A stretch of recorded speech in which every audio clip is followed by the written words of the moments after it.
तो वहां आपको आलू उबालने के लिए 20 सीटी देना पड़ता है, तब जाके आलू उबलता है। समझ में क्या? वहां जूस जो होता है ना, जूस उसको खौलाइएगा ना 10 मिनट तक, तब जाके वो लिक्विड बनेगा। वहां हथौड़ी से अंडा तोड़ना होता है, इतना टाइट हो जाता है यहाँ पे। वहां दाढ़ी आप नहीं बना सकते, वरना आपको बीमारी हो जाएगी। ये दाढ़ी जो होता है ना, बहुत ठंडी रोक लेता है, बाल वगैरह, इतना टफ कंडीशन होता है। और यहां से हम लोग नजर रख सकते थे किस पर? अक्साई चीन, पीओके और पूरा चीन। अक्साई चीन तो हमारा ही है, दोनों बात बोला कीजिए, पूरा चीन नजर रख सकते थे।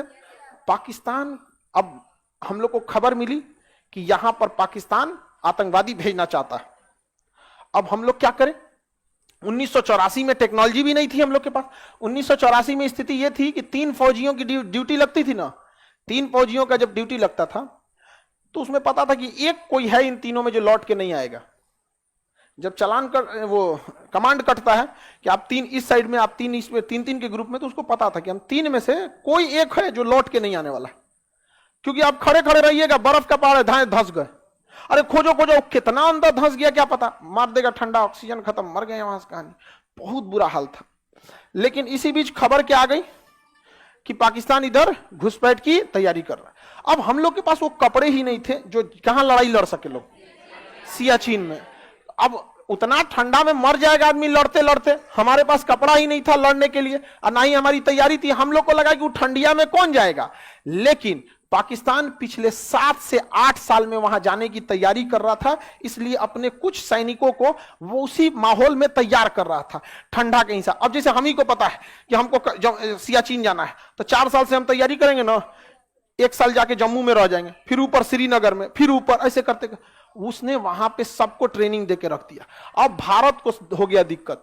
अब उस माहौल में रहने के लिए जो कपड़े बनाता था, नॉर्वे बनाता था। कौन बनाता था? नॉर्वे। तो तय हो गया कि अब पाकिस्तान को सबक सिखाना है, जाके कपड़े लाना है नॉर्वे से, और वही ठंड के कपड़ों को पहनाना है, और भारतीय सैनिक जाएंगे अब पाकिस्तान को धो देंगे। हम लोग हैं नॉर्वे के, तो नॉर्वे ने कहा कि बहुत अच्छा, हम आपको कपड़े की सप्लाई दे देंगे। सारा रेट और फिक्स हो गया, मलाई उलाई, तो ऑर्डर देने की बात आई, तो नॉर्वे ने कहा कि हमको 3 साल लग जाएगा आपकी पूरी भरपाई को पूरा करने में। समझ में आ गया कि नहीं? कंप्लीट करने में, क्योंकि हमारे पास ऑर्डर बहुत ज्यादा है। भारत ने रिक्वेस्ट किया थोड़ा पहले दीजिए, इमरजेंसी है। तो उसने कहा कि देखिए बात सब सही है, लेकिन जो हमारे पास है वही ना दे पाएंगे। तो भारत ने पूछा कि इतना ऑर्डर कौन दिया है? तो कह रहा है पाकिस्तान। तो ऑर्डर कौन दिया था? पाकिस्तान। भारतीय सेना का तो हालत खराब हो गई, जरूरत नहीं, अभी हम लोग मोलाई कर रहे हैं, ये ऑर्डर देके बैठल है। अब क्या किया जाए? तो अब हमारे साथ समस्या ये थी कि अभी मरो या फिर बाद में मरो। दिक्कत ये हो गया कि अगर अभी हम युद्ध, अभी क्या है कि पाकिस्तान के पास भी वो बहुत कम मात्रा में कपड़े थे और हमारे पास तो था ही नहीं। लेकिन अगर हम लोग 1 साल 2 साल लेट करते तो उसके पास कपड़ों की सप्लाई आ जाती, फिर तब तो युद्ध करना आफत हो जाता। तो भारतीय सेना ने डिसाइड किया यही वाला जैकेट वैकेट पहन के चलते। ये जैकेट जो हम लोग के पास आता है ये -10 तक झेल ले जाएगा, -15 तक झेल ले जाएगा, -60 नहीं झेल पाएगा। कर क्या सकते हैं? तो 3-4 गो स्वेटर लादा गया। वहां गए तो वहां जाते पता चलता है कि ऑक्सीजन खत्म। अब क्या करना पड़ेगा? तो ऑक्सीजन सिलेंडर ले जाके युद्ध करना पड़ रहा था। इसे सांस लेता था, उसके बाद से आराम से 10 मिनट 5 मिनट ड्यूटी करता, फिर उसको लग जाता कि ऑक्सीजन की एकदम कमी है, तो फिर जाके ऑक्सीजन लेकर, हाइपोक्सिया बोलते हैं इसको। कोरोना में भी हो गया था सब लोग को हाइपोक्सिया, जहां होता था हाइपोक्सिया तो खत्म का नहीं, ऑक्सीजन कम होने लगता था। अब क्या किया जाए? तो ऑपरेशन चलाया गया राजीव। क्या चलाया गया? अब भारतीय सैनिकों को कहां पहुंचाया गया? सियाचिन ग्लेशियर। कहां चलाया गया? सियाचिन ग्लेशियर पे। अब भारतीय सैनिक जब सियाचिन ग्लेशियर में पहुंचे, ठंड भयानक लग रहा था, टेंट डाले, रात को जब आराम कर रहे थे तो एक सैनिक की ड्यूटी बाहर लगाई थी, उसका नाम था चंचल पांडे। क्या नाम था? चंचल। तो उसकी ड्यूटी बाहर लगाई गई थी। अब वो एक संतरी के पोस्ट पे था, अब वो मतलब देख रहा था कि कोई आए नहीं। अब पाकिस्तानियों की चूंकि आदत रहती है छुप के मारता है सब। पुलवामा में बस के सैनिक सो रहे थे, मार दिया। ताज होटल में आके मार दिया। यहाँ पे आओ ना, 71 में जैसे आए थे, आमने सामने बांग्लादेश देके चल गए, आए फिर लेके आए, लाहौर लेके चलाते हम लोग। तब सैनिक सब सो रहा था, तब तक चंचल को कुछ हलचल दिखाई दी। चंचल को चंचल था, हलचल दिखाई दी। उसने देखा जब अपने दूरबीन से, ससुरा पाकिस्तानी और फुल ड्रेस में आए थे सब। और इन लोग को ठंडा लग रहा था एकदम भयानक, क्योंकि हमारे पे तो ले लिया था, सैंपल वैंपल में भी कुछ लिया था। अब उधर से गोली चलाना चालू किया। अब उधर से वो लोग पहले देख लिया, क्योंकि ये लोग वो तो पहले से थे सब, हम लोग तो बाद में पहुंचे थे। उन्होंने देख लिया और गोली चलाना चालू किया। और पहला ही ब्रस्ट फायर, बंदूक में ना एक होता है सिंगल गोली, एक होता है ब्रस्ट फायर, धड़धड़ा के खाली कर देगा। चंचल पांडे के ऊपर ब्रस्ट फायर खोल दिया, धड़धड़ा के मार दिए। यहाँ पे चंचल पांडे ने एक समझदारी कर दिया था कि उसने भी इधर से ब्रस्ट फायर मार दिया था। इधर से भी गोली चली ना तो उधर सबको गोली लगा नहीं, लेकिन डर के तितर बितर हो गया सब। डर के क्या हो गया सब, तितर बितर हो गया सब। अब गोली चली तो आवाज से बाकी सैनिक उठ गया सब।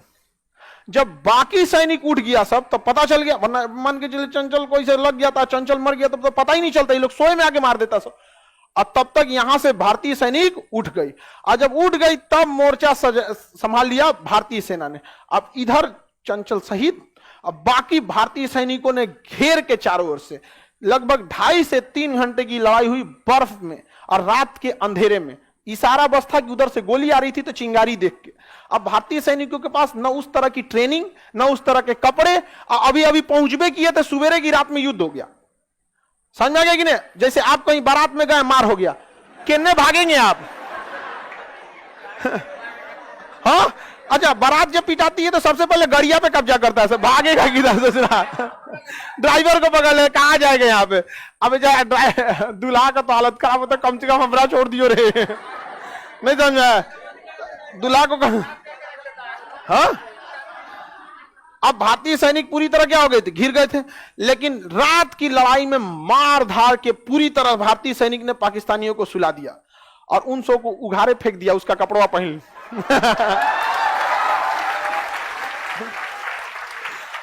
फ्री में आ गया कपड़ा, फ्री में कपड़ा आ गया। अब भारतीय सैनिक फ्री में कपड़ा आ गया, यहाँ पे पूरी तरह से तैयार भारतीय सैनिक। अब कौन सी दिक्कत सोच रहा? और स्वेटर में ठंडा लग रहा था हम लोग को, बढ़िया मिल गया नॉर्वे वाला। भारतीय सेना कहा कि जो ऑर्डर दिए ना बहुत बढ़िया है, और ऑर्डर दे दीजिए। कमांड पूछ रहे, रे बकलोल तुमको कैसे पता बढ़िया है? तो कह रहा पहन ले हम। कमांड वालों ने मना किया था कि रेडियो पे बात मत करना, पता चल जाएगा। कहा कि ओकरे रेडियो से बतिया रहे हैं। उसको पता चल गया कि भारतीय सेना आ चुकी है। अब पता चल गया तो चल भी गया। चल गया, कहां चला गया? परलोक। अब भारतीय सेना के पास थे कपड़े पूरी तरह तैयार। उधर से वो लोग मैसेज कर रहा है पाकिस्तानी बेस कमांड से, कुछ चाहिए? यस, कहा हाँ, एक्स्ट्रा एम्युनिशन। अब भारतीय सेना पूरी तरह से तैयार थी। अब गधाए एक्स्ट्रा हेलीकॉप्टर से गिरा के चल गया, सो ले आया अजब गधा आता सब वहां से। अब इधर से भारत वाला पूछा और सैनिक भेजिए, कपड़ा का इंतजाम किए हैं, यहाँ बढ़िया दुकान खुला है। अब वहां पर ऑपरेशन राजीव और ऑपरेशन मेघदूत, 2 ऑपरेशन था, ऑपरेशन राजीव और ऑपरेशन मेघदूत। अब मार के धो दिया गया वहां पे, अब खत्म हो गया कहानी वहां से। उसके बाद से पाकिस्तान से नॉर्वे फोन किया, किसको? पाकिस्तान को, कि ए पाकिस्तान आपका ऑर्डर बन गया, ले जाइए। तो करा कैंसिल कर दूं। अब किसके लिए ले जाएं? मैं किसके लिए सजू, मेरा पिया आनर है। खत्म हो गया कहानी। अब वो किसके लिए ले जाएगा? अब वहां बैठ के कौन सी करेगा? वहां पे वो ठंडा वाला कपड़ा वो पहन लीजिएगा, या इतना गर्मी करेगा कि चमड़ा छोड़ देगा वहां। अब क्या करेगा? पाकिस्तान कैंसिल किया तो भारत का कोई बात नहीं, दे दो, पहले मिल गया। यहाँ पे बेचारा सबको किस्मत भी साथ नहीं देता है। किस्मत हमेशा अच्छे लोगों का साथ देता। समझ में आ गया कि नहीं आ गया? हाँ, बुद्धि भी नहीं है। आगे बढ़े तो ऑपरेशन राजीव और ऑपरेशन मेघदूत किसके संबंधित है? सियाचिन के लिए 1954 तब से लेकर आज तक भारतीय सेना यहां रहती है। अब पाकिस्तान कहता है कि हम दोनों यहां से हट जाते हैं पीछे। भारत ने कहा कि ना, पता नहीं किसका पहुंच सीधा नहीं होता है, समझे? इसलिए भरोसा नहीं है। अब हमारे सैनिकों को आदत लग गई है वहां, अब कोई दिक्कत नहीं होता। अब हम लोगों ने अपना हेलीकॉप्टर बना दिया है ध्रुव, अपना हेलीकॉप्टर बना दिया HAL बनाए, light combat helicopter, light combat SLCA, ध्रुव, रुद्र, ये सारे हेलीकॉप्टर अब हमारे सियाचिन में पहुंच सकते हैं। अमेरिका का हमारे पास भी बहुत तगड़ा हेलीकॉप्टर है, उसको ले गया सियाचिन तो का सांस फूलने लगा, अरे बहुत ठंडा है जी इधर, यहाँ पे भागो, यहाँ से भागो, यहाँ से, तो भारत निकाल ले जाए यहाँ से। तो जो हमारा देश, इसीलिए कहा जाता है आत्मनिर्भर रहिए। जब हमको देखिए आत्मनिर्भर रहिएगा तो हर चीज आपके हिसाब से होगा, और नहीं तो बाहर से खरीदेगा तो वही रेडीमेड कपड़ा। समझ में आ गया कि नहीं होगा? अपना बनाएंगे तो पूरा कस्टमाइज रहेगा आपका, यहाँ पे किसी को कोई दिक्कत। तो ऑपरेशन मेघदूत, ऑपरेशन राजीव, समझ में आ गया? और आप लोगों को ये आजादी और ये आजाद देश दिखता है तो ये किसी का एहसान है हमारे ऊपर, ऐसे फ्री में नहीं मिला है।